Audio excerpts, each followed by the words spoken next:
First, I would like to begin with thanking Tung, Yuen International Conference organizers for inviting me for this conference to read the paper. Thank you very much. In this very interesting and important theme, Buddhist Canons in search of theoretical foundation for a wisdom-oriented education. So the overall theme is to search for Buddhist canons for a theoretical foundation for a wisdom-oriented education. The very idea that education need to be viewed from Buddhist perspective, and in order to do that, that we need to survey, explore, and examine the various Buddhist canons is something very, very important. And also the theme itself indicates that we detect some problem in our system of education. So what is the problem of the system of education? In fact, in my presentation, what I would like to do is to propose if at all, the problem is more of a, not a matter of content of the education, but the matter of orientation of the education. Today we are giving, I'm just making a very broad statement in, I would say, all over the world. So looking from Buddhist perspective, I think what we need to look at it, that not any modification of the content, not that there are no issues with the content, but of course there are. But I think what Buddhism would provide, particularly Buddhism taught by the Buddha like 2 millennia ago, to a group of people who are seekers of liberation from emancipation from suffering. So if we are to use this doctrine and the canon, I'm basing my comments on the Theravada canon. I think what we need to look for is not obviously much of suggestions for content, but for the orientation. So let me try to articulate my views and then come back again towards the end to this broader issue of what is the problem of education. So basically, when we look at these two concepts, knowledge and wisdom, I think there is a clear distinction between the two in the Buddhist canon. Now, Buddhism makes a clear distinction between knowledge. I'm using here Pali terms. Could we move into the first slide, please? I'm using Pali terms here, Bahu Satcha, and also for wisdom, I'm using the term Panya. There are many number of other terms too.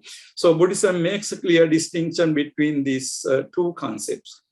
Buddhism identifies knowledge as involving factual information and practical skills, referred to in the Theravada discourses as Bahu Satcha and Sippa. Bahu Satcha means that you have heard a lot, heard much. That means you are an educated person with a lot of factual knowledge. And then Sippa is skills. So not only the factual knowledge, but also skill. The need of them for a good worldly living is accepted without any hesitation.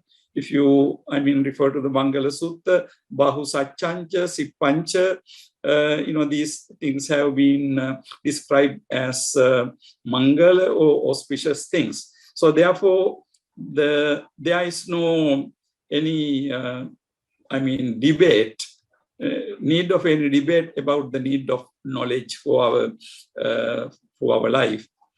But there can be limits to this knowledge. In particular, when it comes to the ultimate path. There can be certain limits.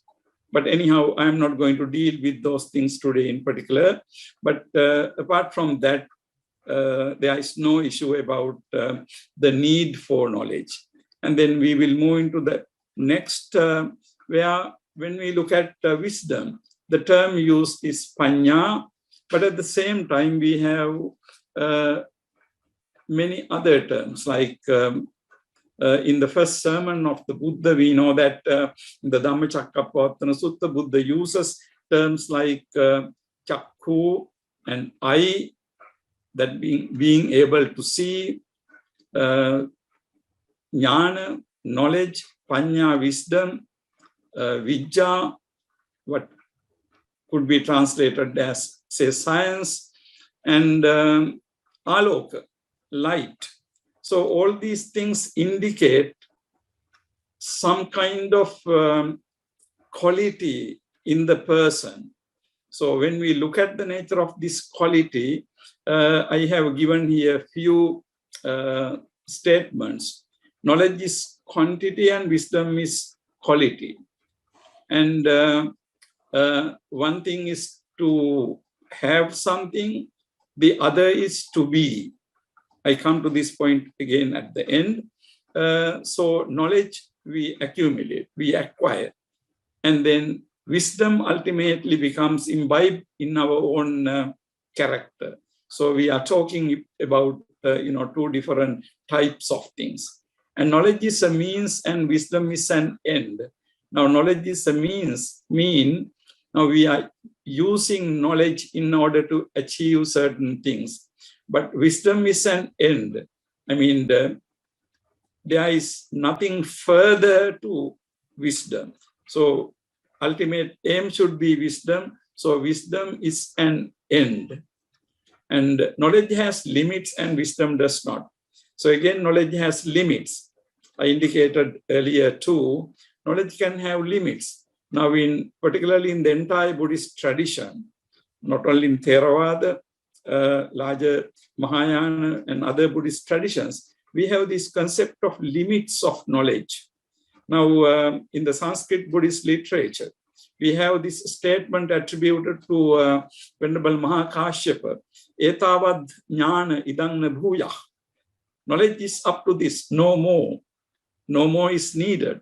Now, that type of very, very interesting and very insightful statements, where very often we take knowledge to be unconditional, but here in the Buddhist tradition, you have always setting limits. So the knowledge has limits and wisdom does not. And knowledge can be imparted and wisdom has to be cultivated. Now, knowledge can be given from person to person, but wisdom, of course, the person can be guided to it. That is what the Buddha did. And that is what the members of the disciples of the Buddha did. They are keep on doing. People can be led to it, but of course it can't be imparted or it can't be given to anybody. So one has to cultivate it. And one may lose knowledge, but not wisdom. And due to so many factors, we may be losing our knowledge, our memory, things like that. But of course, we may not be losing wisdom. Wisdom is growing. So these are some of the fundamental differences between, I highlight these differences, particularly when we are talking about the system of education. How should we really inculcate these things? How should we really incorporate these things is something is a challenge, because one thing is quantifiable. But the other, what we are trying to do is really wisdom-oriented education. We can't that easily quantify it. Okay, so we'll move on to the next. Knowledge is helpful to gain wisdom. It is a necessary condition, but not sufficient. And again, we know about this. I don't need to go into too much into detail. When we talk about wisdom, knowledge can be helpful, and we can say that it's a necessary condition, but it is not sufficient condition, because in addition to knowledge, there are many other things we need. So knowledge can be a condition that is necessary. Now, in the Buddhist tradition, we know that from the very beginning, it is very essential for a follower of the Buddha or would-be follower of the Buddha to have knowledge about the Dhamma, knowledge about the practice. Without knowing, I mean, you can't really practice. So it is a prerequisite to have knowledge. But on the other hand, knowledge can at times can be an obstacle to wisdom. Now, in the Buddhist literature, we are told about this particular person called Satchaka, who was arrogant about his knowledge. Now, he thought that he had such a huge amount of knowledge that he will, burst out or something. So he was very carefully walking. Now, I mean, you know that this is a kind of looking at in a satirical way, but, there are some people full of knowledge and they are so arrogant with that. And in the Visuddhi Magga, Path of Purification, monumental work of Buddha Ghosha, which Venerable Buddha Ghosha, which explains the path to purification, lists knowledge among things that hinder the path of wisdom. So particularly when it discusses the insight meditation, it lists particularly the textual knowledge or the knowledge we are talking here. It can be a hindrance. To a certain extent, it can be helpful and it is needed. But at the same time, too much of this thing can be problematic. And another very important thing that comes in the Buddhist tradition is that knowledge and practice. Knowledge has to facilitate practice, without which knowledge considered meaningless. Now, again, I know that I'm not saying anything terribly new here, but again, when we are talking about a system of education, I think the challenge is to how to incorporate practice into knowledge. Now we know that in different education systems, people have achieved this into different degrees. But I would say that in the Buddhist, if we are looking for Buddhist insights, one very important, although without much debate, accepted universally by people, is this the need for practice, need for actual knowledge being a part of one's lived life, lived experience. So that I would consider to be important aspect of knowledge. And then in a way, moving to the next, we can say that knowledge gives us hard skills, so to say, whereas wisdom gives us soft skills, such as 4 divine abodes: friendliness, compassion, joy, and equanimity, broad-mindedness, empathy, mindfulness, tolerance. We can go on listing these things. Now, what I'm doing here is really by listing these things under wisdom. We know that wisdom has many different facets. Wisdom has many different degrees. And wisdom has many different potential for application. Now, when we look at ideally educated person in a society, Buddhism would say that such a person will have to have friendliness, compassion, joy, and such a person has to be a broad-minded person, and she has to have empathy and mildness, tolerance, understand, and all these qualities. Now, these are part of a wisdom. Why I would call them part of a wisdom, because these things do not necessarily come from factual knowledge. Okay, from this, if we ask this broad question, okay, what is the philosophy of education of Buddhism? Now, education in the ultimate sense and education in the worldly sense. Now, these are two concepts we can derive from Buddhist texts. Buddha talks about a person who has 2 eyes. In Pali, we say dvi chakku person who has 2 eyes. 1 eye for the worldly development, another eye for what I described as soft skills, where you look at as a human being, as a person, your inner development.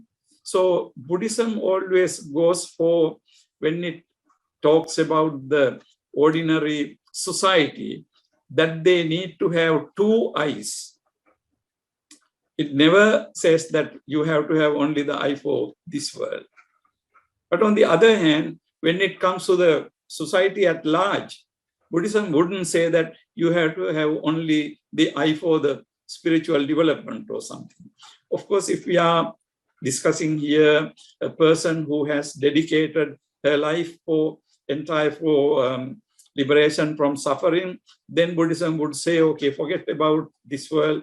I mean, forget about the material comforts and all that, accumulating those things, but concentrate your mind on, the inner. But then again, we are here talking about education system for the general public. Now, in education for the general public, it is very important that the people have both eyes. One eye for your worldly development, and at the same time to have another eye for your inner development. So both are equally valid, but neither is exempt from being ethical, humane, and compassionate. Now, ultimately, what really matters is whether you can be devoted for your inner experience, inner development, and then, or you can be dedicated for your outer development. But Buddhism would say that it has to be ethical, it has to be humane, it has to be compassionate. Now, you might be thinking, if a person is dedicated for inner development, how she cannot be ethical, humane, and compassionate. But unfortunately, there can be situations. Like in the Buddhist Vinaya, it is very clearly mentioned that, I mean, as a, say, Buddhist bhikkhu or bhikkhuni, you are dedicated for your inner practice. Suppose your teacher is not well, stricken by illness, then the text make it very clear that you have to take care of your teacher till that person lives or till you live. Now, then we can ask the question, so what about your inner practice?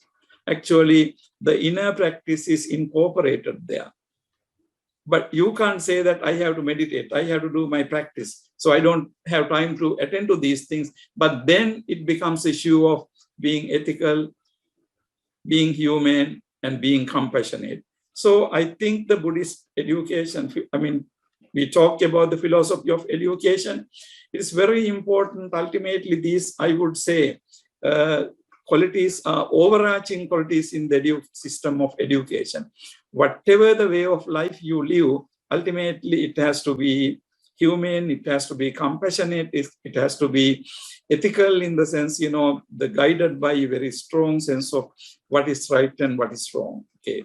Now, moving into the next, this I'm not going to describe in detail, because I want to leave some time for discussion. Any construction of Buddhist philosophy of education has to take into account the following: Buddhist view of reality, what there is, human being and reality; Buddhist view of knowledge and how do we know it; and Buddhist view of ethics, how should we behave toward it. Now, these three have to be taken together. Then again, this is an insight from Buddhist philosophy. We cannot understand the Buddhist philosophical view without combining all these three things. Any academic aspect of Buddhism has to be understood in this particular context.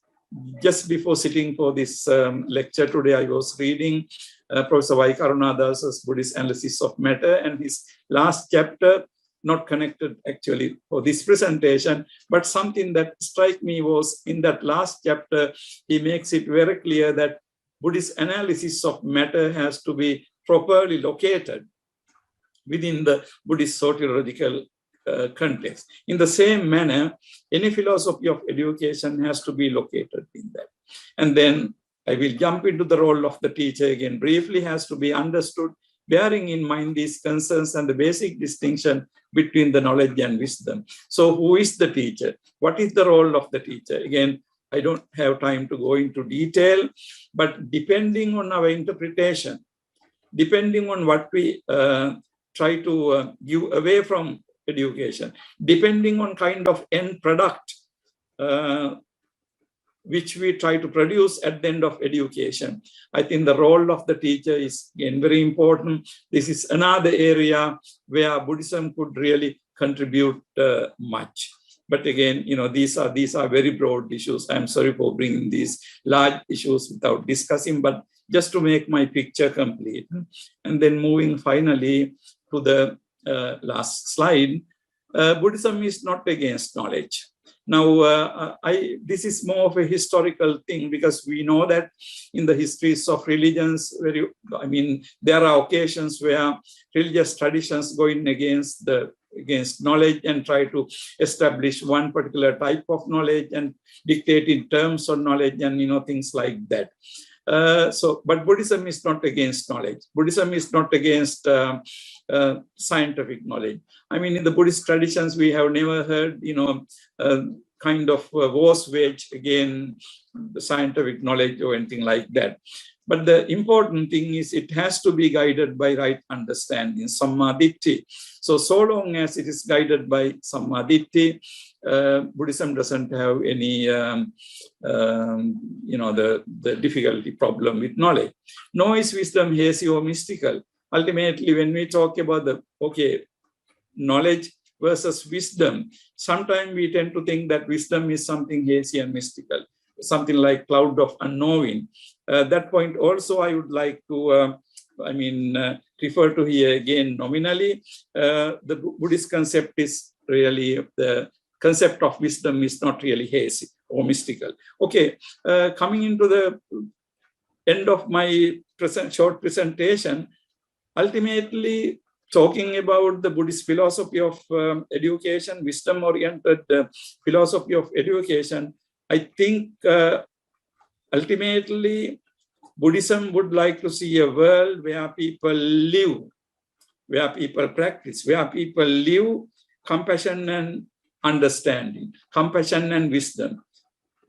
We all know that those are the two pillars of Buddhist ethical system, compassion and wisdom. Of course, these two have many manifestations, can have many manifestations in our society. So now I think, as I indicated at the very beginning, the distinction here is knowledge is a matter of having something. Wisdom is a matter of being someone. So distinction between having and being, knowledge and wisdom. Ultimately, if we can try to strike a balance between these two things, having something, having knowledge in order to live a comfortable life, and at the same time being a compassionate, humane, understanding, broad-minded person. I think this is basically, in a very broad terms, what I can say in general about Buddhist philosophy, wisdom-oriented philosophy education, I can gather from the Theravada canon. But of course, we need to do deeper analysis and deeper search for these things. But basically, I think this idea, again, I know that this is not a terribly new thing for you to know, but I think this is the challenge, is to how to incorporate this. I think education systems are very clear that what we need, but the challenge is ultimately how are we going to incorporate? So I think this is where the research and the experiments need to be done. So with this, let me conclude, thanking again for letting me this time for this presentation. Thank you very much for listening. Thank you very much for this wonderful talk. This is a very important question. I think there's indeed something new. I try to understand better from the perspective of cognition, right? It's because we talk about knowledge, then knowledge we know how to work, and the Western philosophy somehow completely based on knowledge. Knowledge is supposed to be the knowledge of a truth, right? So then we try to identify that as an epistemological capacity. It's somehow in our mindset, in our inner capability, we have this ability to know. So our brain has been developed in this way. So then the question comes for wisdom. If we want to highlight the importance of wisdom in the Buddhist tradition, in Buddhist canon, do we have this, or Buddha in the scriptures, in the Pali canon, in Chinese canon, actually pointed out wisdom can be something just like we know we know the knowledge, right? It's something part of our nature. We have this capability, right? Rather than just a wish, right? So everybody want happiness, want well-being. So we have this intention to be wiser, but however, it's maybe an impossible task because we human beings are not equipped with that capability of knowing the truth. So I don't know if my question is clear, but yeah. Yeah, actually, I would take it as more like a comment. I appreciate your comment and also appreciate the difficulty you are trying to refer to. Now, imagine a situation of a person who is not given any formal education. Now, would that type of person be, less capable or more capable for wisdom type thing? Now, that could be one way to look at the problem you raised. Now, in the Buddhist tradition, we have very educated disciples of the Buddha. At the same time, we have disciples who did not have virtually any formal education during the time of the Buddha. But again, the way to understand how these people really made it to wisdom, in the Buddhist tradition, we have various ways of making it meaningful. Like maybe they had the earlier past experience, or perhaps also it is probable is that they had more the life experience during their life, although they did not have, it's like our so-called uneducated grandma and grandpa, but full of wisdom, what we say. So that sort of thing. And I think, technically, philosophically, although I said that wisdom cannot be imparted, but only knowledge. But I think the association of Kalyana Mitra, living examples of Kalyana Mitras, things like that would propel someone to, I think, to be wise. So in that sense, of course, the fact of the Kalyana Mitra, and the fact of, particularly if you take, for example, this again has to be substantiated. If you take technical education, and then if you take the education in the literature of philosophy, we know that a person who studies literature or philosophies tend to raise more questions, different types of questions, than a person who is trying to master how to repair an engine, right? I'm not saying that those questions are inferior or bad, but simply because those questions are different types of questions. But a person who is studying literature or philosophy or something like that would be raising another type of questions. But this second type of questions could be leading to more of a, insightful things. Now, as we know today, there is a worldwide debate about humanities and, the technical studies. So we try to always say that humanities should not be discarded from the system. They should be incorporated so that people can, that can be cultivated, with more, the inner qualities, something like that. So therefore, I would say that wisdom and the connection between education, although even I made some, the fairly, the sharp distinctions, I would say that wisdom could be incorporated. That is the challenge, how to do that. And a teacher being a good Kalyana Mitra to students. I think that makes a big of a difference. Prof, I don't know whether I'm answering your question, but these are some of the things that come into my mind. Well, very helpful. Let me rephrase my question. The first question basically is this: yes, Buddha has wisdom, right? So the question is it possible for a human being, right, to acquire the same kind of wisdom? So why I say that, because for knowledge, we know something because, if I can quote Immanuel Kant, right? So this is German philosopher, and he said his question is also: is it possible for a human being to comprehend truth? Then we have the time and the space as the basic cognition, basic category, and then his question, fundamental question is it possible to comprehend God, right? The supreme existence. And his answer is no. So we human beings has no capability of doing that. If we do have that ability, that's going to be a contradiction. That's going to be the concept of intellectual intuition, right? So both intellectual and both intuition, because intuition is something constrained by time and space, right? You're talking about something quite contradictory. So that I'm asking the same question to Buddhism, to Buddha. Right? What about human beings?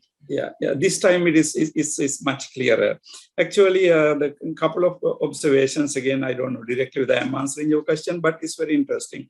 The one thing is whether we can have the wisdom to know the truth.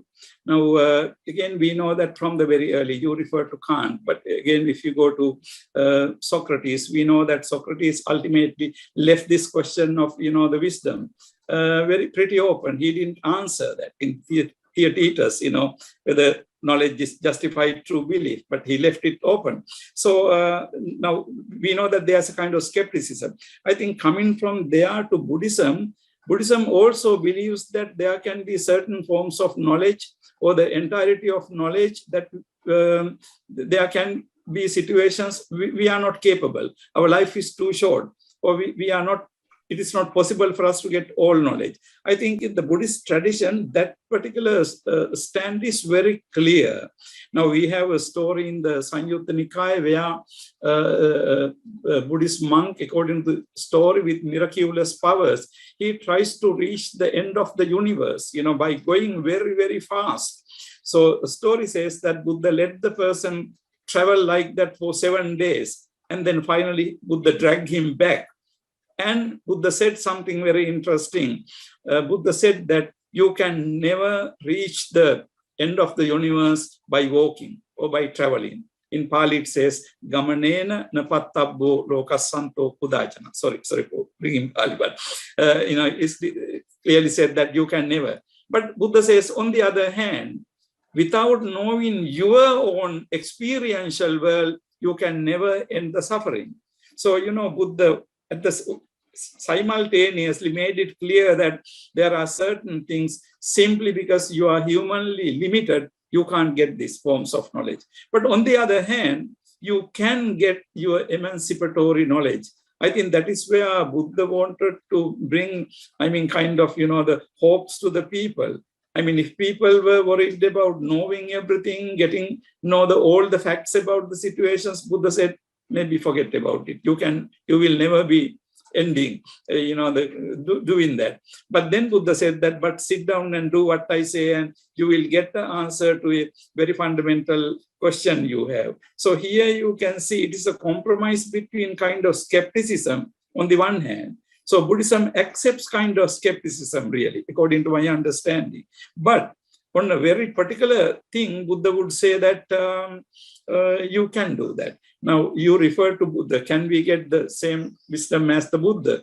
Actually, in the Buddhist tradition, even up to the commentarial tradition, I remember in Chariyapitaka commentaries very, very clearly says that both Buddha and Arahant disciples are similar in their Arahanthood. Now, that statement is made very clear. Although Buddha is not ordinary Arahant, Buddha is quite much more advanced than ordinary Arahant, like person who terminated suffering. But the Theravada tradition is very clear in saying that both Buddha and any Arahant disciple are equal in their Arahanthood. That means both have terminated their suffering. But when it comes to the communication ability, when it comes to the Buddha's knowledge and personality, all these things, Buddha can be very, very, much higher than the ordinary Arahant. But when it comes to the fundamental question, so therefore, Buddhism would not really encourage a question like, in a way, can you know the truth? Because then we think that there is some kind of overarching universal one truth or something. But what the Buddha seems to have done is, okay, all those are very good things. But if you are worried about suffering, so, Buddha makes it like a very, in a way, limited, focused, and then try to provide the answer to that. But on the other hand, if we expect Buddha to know whether he knew truth, from a Theravada point of view, I will have to always ask, what kind of truth do you refer? Then, we have to give a more specific answer. Again, rambling thoughts, I'm sorry. Yeah. So you answered very eloquently, and I benefit a lot. Thank you very much. Thank you very much for your questions. Professor Asanga, how are you? Good to see you. Yeah, I think you have made things very clear. And with regard to this previous question, and so I'm thinking like, okay, each individual is living in one's own world, basically. Okay. If my world is different from your world, okay, so I have my limits of knowledge, and you have your limits of knowledge. But as you earlier also pointed out, I think this seems to be like, but Buddhism is basically trying to say it's like knowledge is not a problem. Okay, so it has sort of each person has its knowledge, but I think you used the word like I remember like quality and quantity and quality. Right. Yeah. So even the words that you pointed out like aloka, light. Okay. Mm-hmm. So that means to see your knowledge basically. So what you know. So that means of course we know, but we don't see. Like see the knowledge. So see what you know. And if you know, see what you know, actually things are more clear, and they could be given proper value, sort of the value.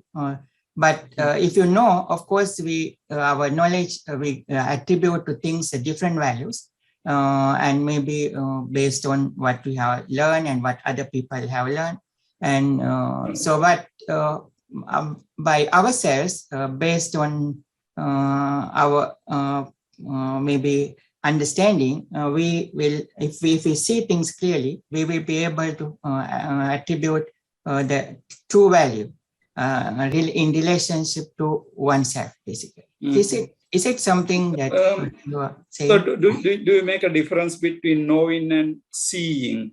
Seeing is of course, the synonymously in Buddhism use like Janati Passati, right?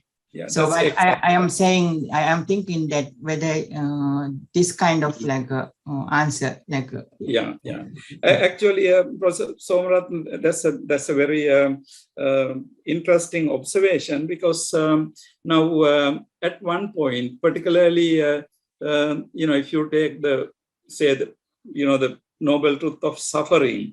As Buddhists, we are taught from the very beginning that, this existence is suffering and, this kind of thing. So sometimes as university teachers, we are very much able to repeat these things and teach students.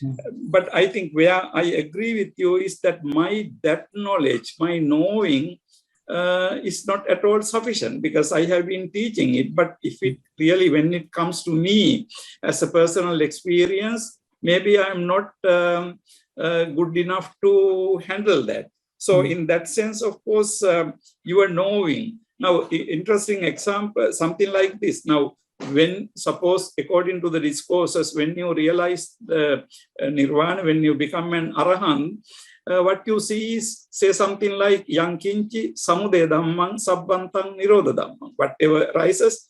But Prof. Somratna, we know this already, right? Yeah. Now, what is the distinction? So I think that makes the difference where I would take from you.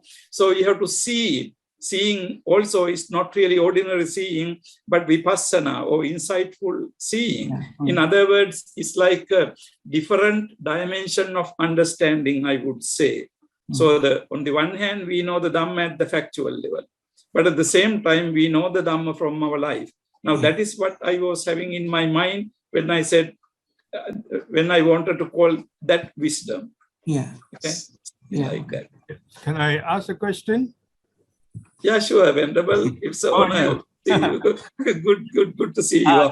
Perhaps either a question or perhaps in the form of comment. I'm basically referring to the earlier speaker. I think it's Professor Chen, if I'm not mistaken. No. Now, he has said that, he had asked a question whether we can, in Buddhism, we can reach the same wisdom as a Buddha. Yeah. So I think the position should be very clear that the question is very definitely yes. But he says something to the effect that if so, then it's a contradiction. But I do not think so. According to Buddhism, we can all potentially become Buddha. We can all potentially become liberated. We can all potentially become arahant. I think that's a very definite position. But of course, it's not knowledge. You can't reach that kind of state, that kind of wisdom, just through knowledge in the ordinary sense. So I think the question is, of course, the ambiguity in all these terms, knowledge and wisdom and so on, I think. And also, at the same time, I think it's equally meaningful to speak in the manner of, say, the Kantian philosophy, that there is a limit of knowledge. And for instance, one does not know God through knowledge. I think Buddhism would say the same thing. Like just now, I think it's quite meaningful. Well, we don't know, for instance, we do not know in the sense of seeing. I mean, in the terminology of what you are saying, right? For instance, the truth of dependent origination. But we all know the words. We all know the theory, and you can write a piece on it. So there is a limitation of knowledge, but not knowing and understanding in the manner that we do. But human has the potentiality, this is my understanding, to raise to higher and higher levels of, you can even say, knowledge. And by the way, I think that there's no issue about using the word knowledge also for wisdom, because like jnana, jnana dasana is also jnana.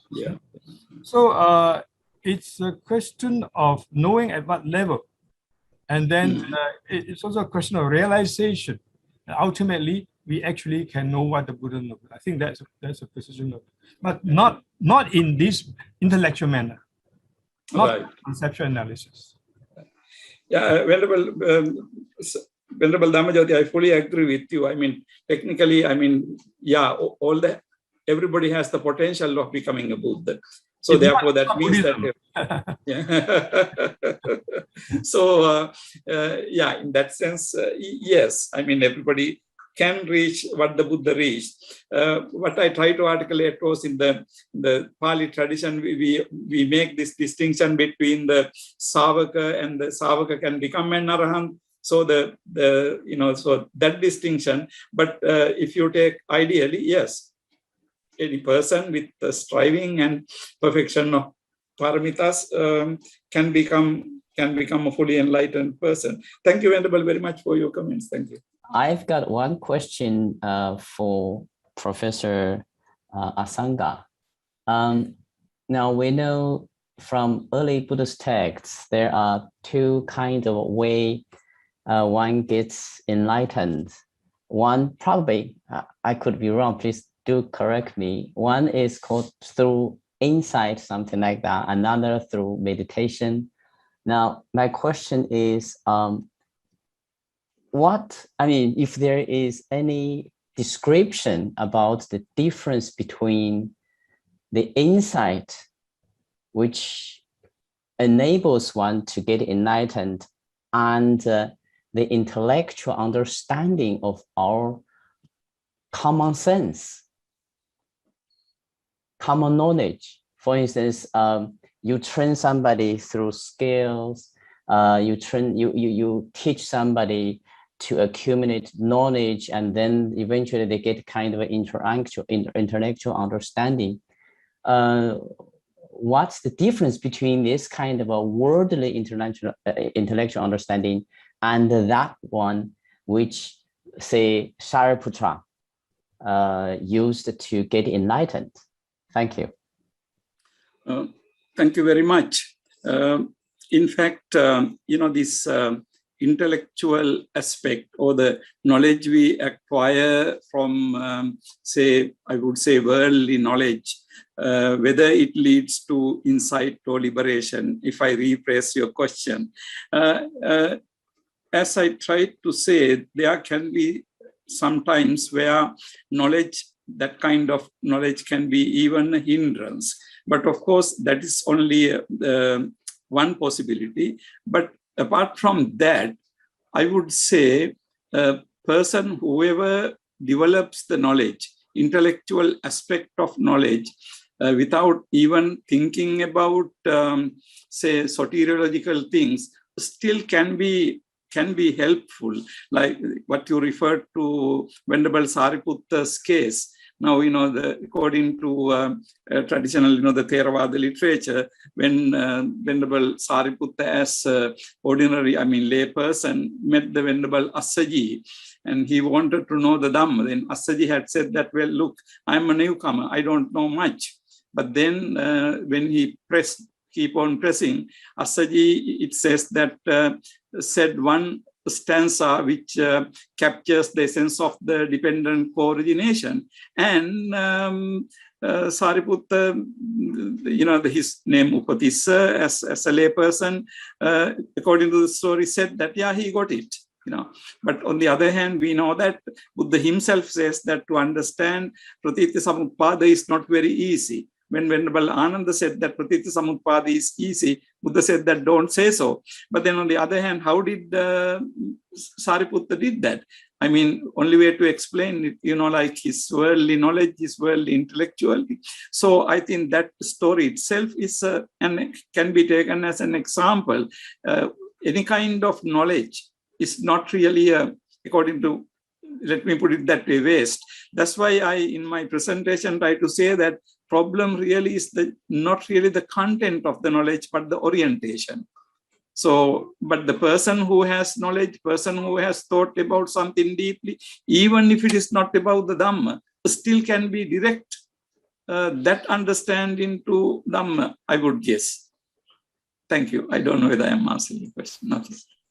So, did Buddhaghosa discussed about the difference between Shariputra's understanding of the verse and our intellectual understanding of the words? We do understand as well. You explained to me, and I understand. Yeah, that's the thing. I know. Yeah, that of course, I think in our discussion, Venerable Dhammajyoti also referred to it, and Professor Somaratna, I think that doesn't have an easy answer. So one level of understanding is the intellectual understanding. So, but only very few university professors have become enlightened, I think, in that sense, although they have huge knowledge, including me. So I would say, two are different paths. I will tell you a Sri Lankan commentarial story. There's a story about Anuradhapura period, long time ago. One Buddhist monk wanted to preach the Dhamma in the Mahavihara. And then when he wanted to preach the Dhamma, Mahavihara monk said that, where did you study Dhamma? Then he had said that he had not studied from any teacher.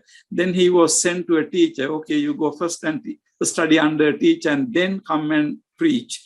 So accordingly, he went to that teacher and then he learned the Dhamma. But something really strange and almost miraculous happened at the last session of their discussion. His teacher, who taught him Dhamma, bowed down before him and asked for the meditational practice guide. it's very interesting. So on the one hand, this teacher was such a knowledgeable in the Dhamma, but then other monk who went to study from him was not that knowledgeable, but still. Then, interestingly, the Visuddhimagga mentions the path of the practitioner is different. So yeah, I can say you that in Pali also, but no use. So I think that shows that the difference, even in the the scholarly tradition, they recognize this distinction. So one who has practiced has a different flavor, different taste, different perception. But how to get that doesn't have an easy answer, I think. Thank you.